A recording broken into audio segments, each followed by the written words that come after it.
Okay, I have 6 p.m., so I'm going to begin. I'm going to call this meeting to order of the Ware River Water System. It is January 18th, 2022, and the time is 6 p.m. This meeting is being held remotely as an alternate means of public access pursuant to Chapter 20 of the Acts of 2021, temporarily amending certain provisions of the open meeting law.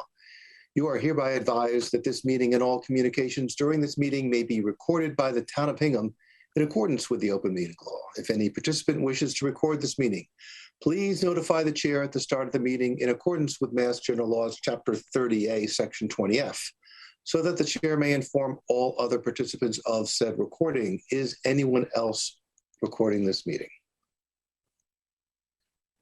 Seeing none, I will note for the record that the water commissioners participating this evening are Bill Ramsey, Liz Klein, and myself, Joe Fisher.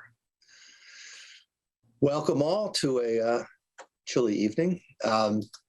First item on our agenda is to consider approval of the minutes of January 4th, 2022. I am prepared to proceed. Bill and Liz?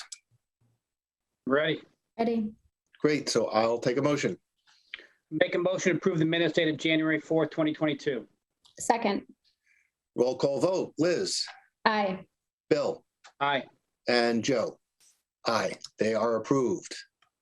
Next item on agenda is to consider submission of the Board of Water Commissioners sponsored warrant articles for the 2022 annual town meeting. And we have, not only do we have Michelle, but we are honored to have Russell Tierney on the line with us as well. How are we doing, Russ? I'm doing great, Joe. Thank you. Okay, good to see you. Good to see you all. So Michelle or Russ, which one of you will take the lead on the 2 warrant articles? I can start, Joe. Okay. Thank you. So there are 2 articles before the board tonight, and these are just because the warrant article deadline is coming up this Thursday, the 20th. We're asking that the board consider submitting these for consideration. It doesn't mean that they're necessarily going forward, but we have 2 articles, Article V and Article W, for you to consider. Article V deals with appropriating the $7 million bond premium that the town received when we issued the bonds to purchase the system in the first place. So appropriating that for 3 main purposes: designing and constructing a new water tank, rehabilitating the tank on Turkey Hill, and then also using it for other capital improvements in the Ware River water system that Russell will be undertaking. And then there's also a small sum of money, I think it's in the $100,000 range, but I can confirm that, of excess bond proceeds. So that article would give us the ability for Russell to move forward with that money and make necessary improvements in the water system. The second article, Article W, this is probably going to turn into more of a perennial article that you're going to see going forward. What this is proposing is to confirm our use for FY22 and authorize use for FY23 of $2.7 million in each year of capital improvements in the water system. So that we would plan to borrow those funds, and that would allow Russell to do planned capital work this year and next year. Got it. Russ, did you want to add anything to Michelle's presentation? Oh, it's just like Michelle was explaining, it's just for the capital work, and we wanted to make sure it all got approved so that we could keep on moving forward with the promise to the customers and residents that we would, commit funds to improve the system. So that's what these articles are going to do. Thank you. Liz, questions? Thanks, Russ. Just a question about the capital improvements. Is this the funding that's appropriate for what's coming out of the master plan? Some of it is in the master plan, but it is, we will make some edits and changes to it. We just want to get the money in front of us. We may change the streets that we're doing a little bit, but that's what it's for. Okay, got it. Okay, thank you.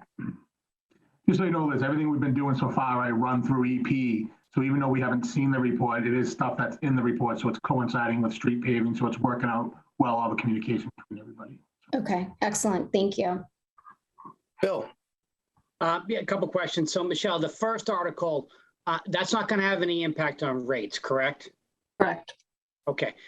The second article, you said it's 2.7 for capital improvement. That's going to be an annual ask. Yes, and Russell can probably speak more to accelerating that ask over time every 3 years, but both of these are built into our plan for the water budget going forward in terms of looking at raising rates every few years. And we're still waiting for the results of the cost of service study to confirm that, but neither of these would raise rates above anything that we have contemplated so far. So I guess, so is it similar, so is the water companies ask of town meeting similar to what HMLP does? Remember, we had a big discussion last year of HMLP asking town meeting to borrow. So they're basically using the town's borrowing authority to borrow money. Remember, we got into that last year with the HMLP project substation at the transfer station. Is it similar in terms of they can't borrow themselves, so they got to do it through town meeting? Well, I think it's similar in that it's a utility and that the debt service on these projects will be paid from the water rates, just as the light bills will pay for their debt service. Right. But the water system is more part of the town, or is a department of the town, in a way where HMLP is still a separate entity. So this is still general obligation. Well, it would be bans in the short term. This is still under the town's borrowing authority. I think it's more close to the country club in terms of Kevin Whalen borrows, but then pays out of the country club enterprise fund to cover that debt service. We'll borrow for Russell here, but Russell's budget will pay for this, and it will not affect tax rates. Okay, so it's more like the country club, less like HMLP. I think so, because it's more of a direct component of the town, whereas HMLP is a little bit separate. Got it. Okay, great. Thank you. But just to add on to that, to answer, Bill, your question, you're right that the Ware River water system can't borrow on its own. So in fact, it's the town's borrowing authority. And just to confirm on all of these, both of these articles will come back to the board in your capacity as a select board for full hearings on the warrant articles, at which point you guys will decide if you want to vote favorable action, no action, et cetera, for the warrant. So we can have, we can confirm some of these numbers and answers for that hearing as well. So in other words, we are acting like the country club management in offering these warrants to the Board of Selectmen. And so we're now acting as water commissioners, offering these warrants to the board, and then the board will be considering them. Not at this meeting, not at the current meeting. So we're the sponsors here. That's right. Okay. Got it. And we can do that. So, I mean, so real quick. So, yeah. I mean, so I guess, Tom, we can do that. So there's no, I guess there's no legal conflict with us sponsoring our own article, because obviously we can't do that with any other article. Right. It's just you are the Board of Water Commissioners, so you're the only entity that's capable of doing it. Okay. Yep. Good point, though, Bill. That's exactly right. But Tom, anything else you wanted to add? Nope, I'm good. Thank you. Art? Nope. Okay. Are there any members of the public with comments or questions? Seeing none, I am prepared to take a motion. I will make a motion to propose the articles as presented for inclusion in the 2022 warrant for Hingham Annual Town Meeting. Second. Roll call vote. Liz? Aye. Bill? Aye. And Joe? Aye. It's approved. Before we go to public comment, I didn't know, Russ, is there any additional information that you wanted to inform the board about? Yeah, I want to give you a quick update on the centrifuge. So last time I met the guys, I talked to you about the centrifuge had some issues. It needed to be repaired. So we got some prices on repairing it. We got some prices on a brand new one. After doing a thorough review and talking with everybody, we're going to push more towards the repair, only because the new one is about $650,000. And although we would like to have a new one because it's the right thing to do at this point, it's the wrong thing to do financially, I think, for the water system. I can put it into next year's capital improvements to budget for a new centrifuge, because of the repair that they're doing only comes with a 6-month warranty because of the fact they have to build an actual mold to repair the unit. It can be repaired. They are going to do it. They are going to give us a 6-month warranty, so it should buy us. I would think it would definitely buy us another year. But again, both units are coming up on 30 years, so we will, do some movement on the next year's capital budget to include the 650 to do one new one next year. We are putting together all the paperwork for you guys to review. but the repair is about $90,000 as opposed to a brand new one at $650,000. The lead time is 15 weeks. So we may run into a little bit of trucking out sludge. So I did add to the budget a little bit to truck it out if it's not repaired in time for the uptick in our usage come springtime. But we should be okay as long as we can get this approved in the next week or so. Like I said, I talked to Kathy today and she's putting together the paperwork, John, for you guys to look at, and then we'll meet together and review it. Are there any impacts on water quality? No, it's more of a maintenance thing. It's the sludges comes from the water quality, comes from the system, and we dry it out and we ship it out dry. The centrifuge dries it. So we may have to take some loads out wet, which will cost a little bit of money, but we just took 2 loads out last week. Yep. And it was like $400 a load, which is not a lot. And that was done because both of our mechanics are actually out with COVID. So we had to stop using the centrifuge for a couple of days because they're the 2 guys that run it. And they were both out at the same exact time. So Wow. it was bad timing. Yeah. And anything else before I turn it over No, for questions? no, just that's all. I just want to give a quick update. Okay, thanks. Bill.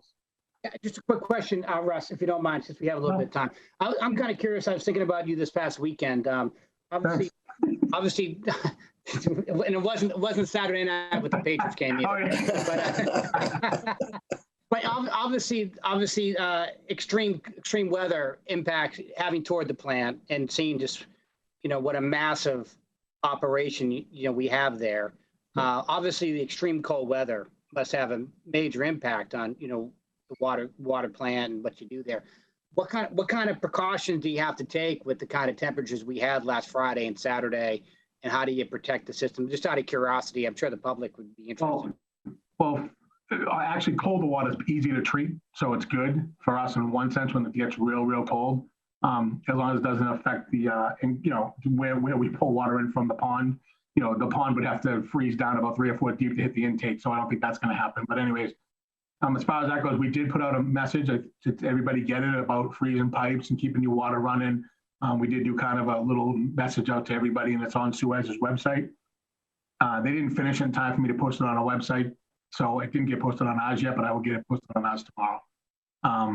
But we did that, and the other precautions we're taking is, just with the staff, making sure they're well aware of the cold weather can really have an impact on their bodies. If we get a break, we're making sure that they have plenty of breaks and they get in and out of the truck enough to where they stay warm. Because unfortunately, in our business, doesn't matter how cold it is out, if something breaks, we have to get out there and fix it. So we've been really talking about extra clothing, gloves. They're really good. I mean, they're all veterans. They all have done this up for a long time, but we just reiterate those things to them to be careful and more careful as they're out there. And the standing trucks and from both towns, all the towns have been great when we needed them. So everybody's been working with us. But again, it's more of a, be aware of your surroundings when you're out there and make sure you're taking breaks and drying out your clothes and all that. Great. Thank you. Yep. Okay. So now I'll ask if there are members of the public who have comments on items that are not on the agenda.